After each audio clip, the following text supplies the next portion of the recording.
I choose to let that pain go. And a phrase that I always say is very useful in these moments is, I cannot change the past, but I choose happiness now.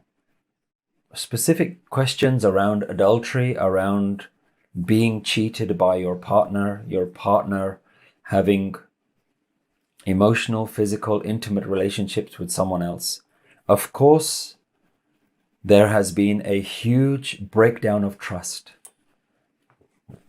Of course, there has been a lot of emotion that has been invested into that relationship, and now that has been broken, that trust has been broken, that bond has been broken, that commitment to each other, whether it was spoken out loud or whether it was never said, but there was a assumption that you two are going to be faithful to each other. When that is broken, it's very easy to get very emotional. But the issue is not the cheating. The fact that your partner has been unfaithful to you is not the issue.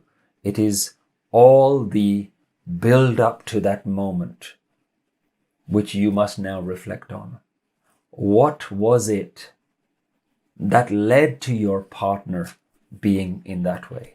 And sometimes that becomes a difficult question and a difficult thing to deal with, because it's very easy to put all the blame on the partner. You have cheated, you are wrong, I am right. But this really isn't a question about wrong or right. It's really a question about how two people were functioning together, what were the things that was working, and what were the things that were not effective. So now, in this moment, for the person whose partner has very recently been unfaithful to them, you have some decisions to make now. The decision is, where do we go from here? You need to make some decisions about your future. Is there room for this relationship to continue? Or is this the end? And sometimes that question may be crystal clear what the answer is, and sometimes that answer may be very vague. It all depends on your circumstances and what is there in your life. Do you have children together? Do you have commitments together? What is the history that you two have together? So you have to now decide, is this a point at which I carry on or I move on? And that all comes down to one thing, which is open and honest communication. Your relationship, if you do not now tackle it with open and honest discussion from both sides, you have to see whether the other person is also willing to put that same amount of commitment in, whether the other person is willing to have that same level of commitment, honesty, and openness with you. If that can be there, then there is room for this situation to be resolved. So communication is something you must now assess. Are we communicating? Have we communicated well in the past? Or does every conversation lead to argument? Does every conversation lead to one of you just shutting the conversation down and there's no room to carry on? Conversation and communication is the number one priority.